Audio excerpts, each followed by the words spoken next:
No, no, no, no, no, no, no.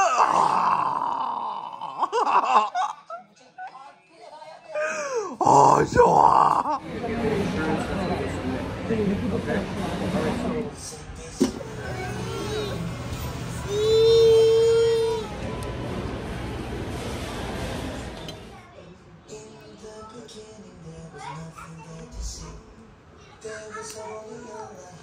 अस्सलाम वालेकुम guys, मैं हूँ बिलाल ज़फ़र। आप देख रहे हैं हमारा कनाडा।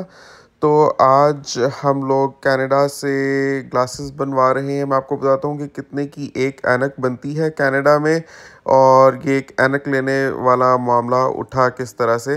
दरअसल ज़ोहा के स्कूल में डेंटल एग्ज़ाम हुआ, सब बच्चों का आई एग्ज़ाम हुआ। ये रेगुलर होते रहते हैं स्कूल में, पब्लिक स्कूल है, सब बच्चों के डेंटल स्क्रीनिंग होती है और आई एग्ज़ाम होता रहता है।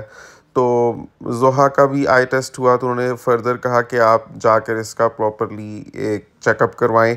और साथ में मैंने अपना इस वजह से किया है क्योंकि अभी साल का एंड हो रहा है। हालांकि मेरी जो वर्क प्लेस की तरफ से बेनिफिट्स हैं वो शुरू तो अभी तकरीबन 2-3 हफ्ते पहले से ही हुए हैं, लेकिन बेनिफिट्स जनवरी टू दिसंबर होते हैं और फिर नेक्स्ट ईयर फिर रिन्यू हो जाते हैं। अगर आपने क्लेम ना किए हों एक ईयर में तो वो ऐड अप नहीं होते अगले साल के बेनिफिट्स में, बल्कि दे गो अनयूज्ड और नेक्स्ट ईयर की फिर वही लिमिट होती है जो आपकी प्रीसीडिंग ईयर की थी। तो इससे पहले कि इस साल के बेनिफिट्स एक्सपायर हो जाते हैं, उनमें से जो मैं यूज़ कर सकता था वो मैंने यूज़ करने का सोचा। मैंने कहा एक वधिया सी ऐनक तो बनवा लूँ मैं कनाडा से, क्योंकि पाकिस्तान से मैं जो ऐनकें लाया था और उनमें से 2-3 तो मेरी टूट गई, और बाद में कोई दोस्त आ रहा था तो उसके हाथ 4 ऐनकें और मंगवाई थी मैंने पाकिस्तान से। लेकिन मैंने सोचा कि एक अपडेटेड कनाडा से मैं आई एग्ज़ाम करवाता हूँ और कनाडा से एक ऐनक बनवाता हूँ, क्योंकि वो कवर्ड थी मेरे बेनिफिट्स में। $250 फ्रेम्स के, और जो भी आई एग्ज़ाम की फ़ी है वो कवर्ड थी। तो आई एग्ज़ाम यहाँ पर होता है $95 का, मतलब $120 का भी कुछ जगहों पर होता है। यहाँ पर कॉस्टको में $95 का मेरा आई एग्ज़ाम हुआ, वो मैंने पे किए हैं। अब मैं उसका क्लेम सबमिट करूँगा तो मुझे उसमें से 90% रीइंबर्स हो जाएंगे मेरे बैंक अकाउंट में फ्रॉम द बेनिफिट्स। और साथ में जो मैंने फ्रेम्स और ग्लासेस ली हैं, ये ऐनक मेरी है $200 की। $200 मतलब पाकिस्तानी समझ लें आप 50,000 रुपये की एक ऐनक है ये, और इसके भी मैंने अभी पे किए हैं। तो इसमें से 90% मुझे रीइंबर्स हो जाएंगे जब मैं क्लेम सबमिट करूंगा बेनिफिट्स वाली कंपनी को। तो मैंने सोचा कि एक अपडेटेड एग्ज़ाम करवाता हूँ। तो यहाँ पर कॉस्टको में जो मेरा आई एग्ज़ाम हुआ, इतना डिटेल्ड एग्ज़ाम मैंने ज़िंदगी में कभी अंडरगो नहीं किया। पाकिस्तान से हमेशा मैंने आई एग्ज़ाम्स करवाए हैं, तो use to take hardly 5 minute जिसमें टेस्ट हो जाता था। वो ऐसे करते हैं कि वो एक दूरबीन के पीछे आपको बिठाते हैं जिसमें से एक पगडंडी सी आपको नज़र आती है, और फिर वो लेटर्स पढ़वाते हैं। राइट साइड का लेंस डालते हैं, लेफ़्ट साइड का लेंस डालते हैं, राइट साइड क्लोज करके, और फिर पूछते हैं कि कौन सा बेहतर नज़र आ रहा है। The whole thing winds up in 5 minute. यहाँ पर आधे घंटे में टेस्ट हुआ, और बहुत सारी और चीज़ें थी जो पाकिस्तान के टेस्ट्स में नहीं मैंने देखी ये कभी भी। जैसे एक बहुत तेज़ रोशनी भी सामने आई थी आँख के। मुझे कहा गया कि मैं ऊपर देखूं, नीचे देखूं, दाएं देखूं, बाएं देखूं, और जो लेटर्स पढ़ने थे वो सिलसिला तकरीबन 15-20 मिनट तक जारी रहा, हत्ता कि मुझे बहुत दूर तक और आखिरी लाइन के लेटर्स भी बिल्कुल क्लियर पढ़े मैंने।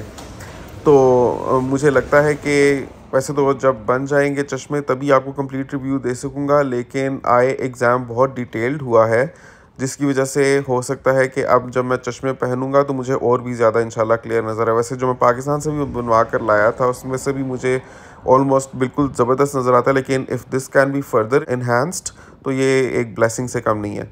तो बहुत ही ज़बरदस्त डिटेल्ड आई एग्ज़ाम हुआ। ज़ोहा का भी हुआ, लेकिन उन्होंने कहा ज़ोहा को फ़िलहाल लगाने की ज़रूरत नहीं है, लेकिन रेगुलर चेकअप होता रहेगा 6 मंथ्स में दोबारा से। उन्होंने कहा है कि हम चेक करेंगे, फिर अगर ज़रूरत हुई तो हो सकता है कि हम सजेस्ट करें, लेकिन फ़िलहाल इसको ज़रूरत नहीं है।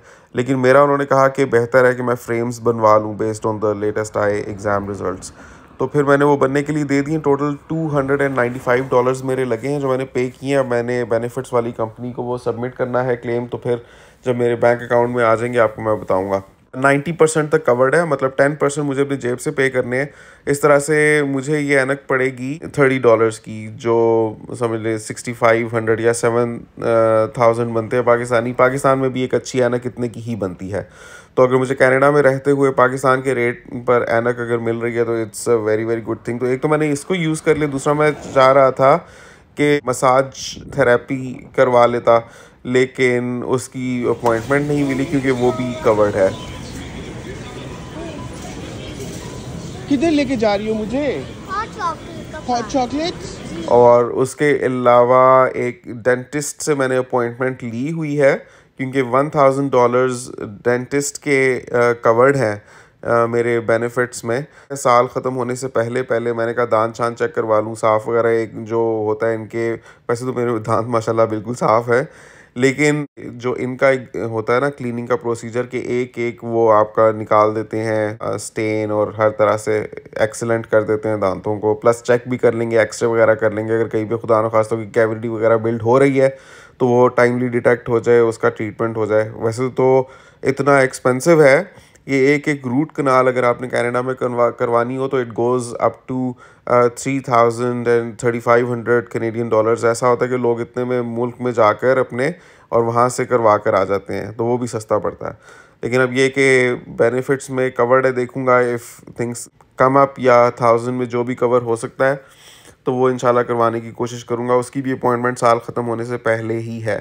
तो बस ये चीज़ है, क्योंकि कॉस्टको में मैंने अपॉइंटमेंट ली हुई थी अपनी भी, जोहा की भी। तो फिर आई एग्ज़ाम करने के बाद हम कॉस्टको घूमने फिरने लग पड़े। जो इनके स्टार्टर्स टेस्टर्स मिल रहे होते हैं उसमें से जो भी हलाल होता है हमें समझ आता है, वो हम ट्राई करते हैं, बड़ा मज़ा आता है। मज़े की चीज़ें होती हैं। इनकी कस्टमर सर्विस बहुत ज़बरदस्त है, चीज़ें तो हाईएस्ट क्वालिटी की होती ही हैं।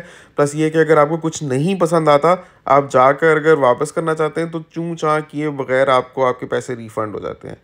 जिसकी वजह से मैंने अपनी गाड़ी के टायर भी कॉस्टको से ही डलवाए थे, और मेरे गाड़ी के टायर्स डले थे 1150 कैनेडियन डॉलर्स के, जो आप समझ सकते हैं कि इट्स ऑलमोस्ट लाइक 2.25 लाख रुपया। मैंने ऑल वेदर टायर्स डलवाए हैं अपनी गाड़ी में, तो मैंने कॉस्टको से ही डलवाए थे। फिर जब 40 किलोमीटर्स चल जाती है गाड़ी, उसके बाद उसका टॉर्क भी उन्होंने फ्री में चेक किया, तो वो अच्छा रहता है। मतलब इनसे अगर मैं कोई भी सर्विस लेता हूँ तो मुझे उसकी तसल्ली रहती है। मैं चाह रहा था कि डेंटिस्ट भी इन्हीं का अगर कोई होता कॉस्टको से एसोसिएटेड तो मैं वहीं से चेकअप करवाता, अपना भी करवाऊँगा, हिना का भी करवाऊँगा। लेकिन इनका वो नहीं था, इनका ये आई एग्ज़ाम का था सिस्टम, लेकिन डेंटिस्ट का नहीं था। तो बहरहाल वो फिर मैंने बाहर से ही अपॉइंटमेंट ली है। वैसे कनाडा आने से पहले हिना और मैं दोनों ने कोशिश की कि अगर कोई भी दांतों का मसला है तो हम चेक करवा के ठीक करवा के आएँ, लेकिन चेक करवाने पर भी कोई मसला नहीं निकला। लेकिन यहाँ जब मैं कनाडा आया तो बदकिस्मती ये हुई कि रमज़ान से ही, मतलब हम लोग फरवरी 2023 में लैंड हुए थे, तो एक रमज़ान में अफ्तारी के वक्त खाते खाते अंगूर खाते खाते ऐसे लगा जैसे कुछ पंक्चर हो गया मेरे ऊपर वाले आखिरी से एक पहले वाले दांत में। तो वो दिन और आज का दिन कुछ डैमेज है वहाँ पे, तो उसको मुझे चेक करवाना है इससे पहले कि वो मज़ीद सिचुएशन ख़राब हो जाए। तो मैं आपको बताऊंगा कि वो भी कैसा रहा मेरा एक्सपीरियंस। दुआ कीजिएगा कि ज़्यादा पैसे ना बने और अच्छे से ट्रीटमेंट हो जाए, ऐसा ना हो कि कोई मसला बन जाए, क्योंकि दांतों का मसला भी बड़ा संगीन होता है। अभी ये साल के आखिर की छुट्टियां हैं तकरीबन 10 दिन की, तो इसमें मज़ा किरकिरा ना हो जाए। 3-4 दिन में इंशाल्लाह अपॉइंटमेंट है, फिर मैं आपको बताऊंगा कि कैसा रहा। वो भी आप ज़रूर देखिएगा। मेरे चैनल पर मैं डेली लाइफ अपडेट्स शेयर करता हूँ। एज अ फैमिली कनाडा में न्यू इमिग्रेंट्स के तौर पर हम लोग आए थे फरवरी में। फिर हमारा क्या क्या तजर्बा रहा जॉब सर्च के हवाले से, घर हमें कैसे मिला, और फिर गाड़ी कैसे ख़रीदी, और फिर ड्राइविंग लाइसेंसेस और सारी चीज़ें आपको अगर ख़ास तौर पे आप कनाडा आने में इंटरेस्टेड हैं तो आपको बहुत ही एक पूरी होलसम किस्म की पिक्चर मिल जाती है।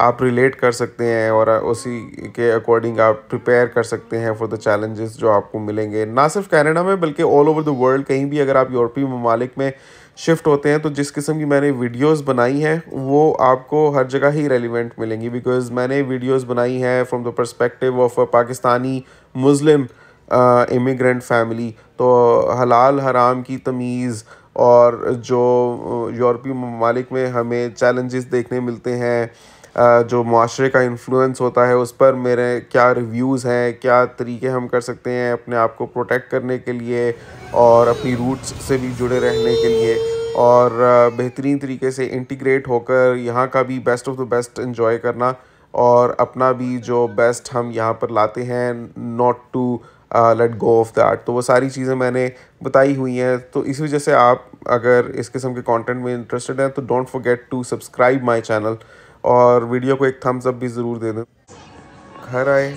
अब जब घर आए तो उसके बाद मैंने सोचा कि छुट्टियां शुरू हुई हैं, अब मैं थोड़ा सा ट्राई करता हूं कि कुछ नई नई डिशेस बनाता हूं। लेकिन मुझे कुछ नहीं बनाना आता। मुझे आता था आज से 5 साल पहले तक मैं बहुत कुकिंग करता था, लेकिन जब से मेरी शादी हुई है तो मैं किचन का रास्ता ही भूल गया हूँ। मुझे मिल जाती है हर चीज़ अच्छी से अच्छी बनी हुई, तो Heena is to get the credit for that, no doubt. आज हम लोगों ने बनाया श्रिम्प मंचूरियन।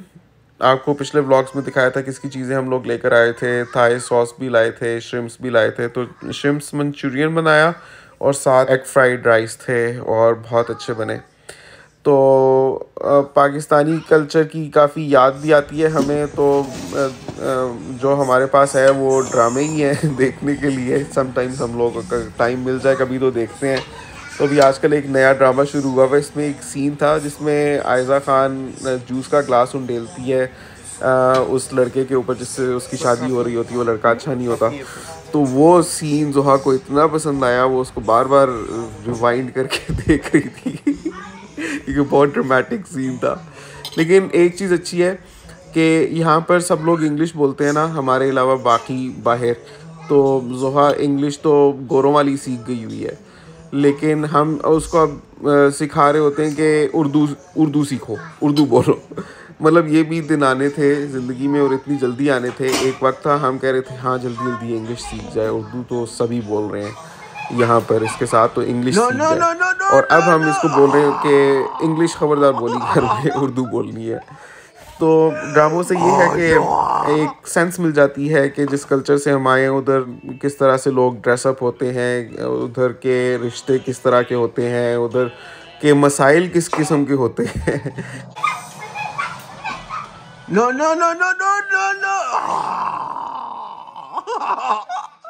तो होपफुली आपको आज की वीडियो बहुत पसंद आई होगी। कमेंट्स में माशाल्लाह लिखिएगा और ये भी बताइएगा कि ये वीडियो आपने दुनिया के किस कोने से देखी है। आपसे मिलता हूँ अगली वीडियो में, तब तक के लिए अल्लाह हाफिज़।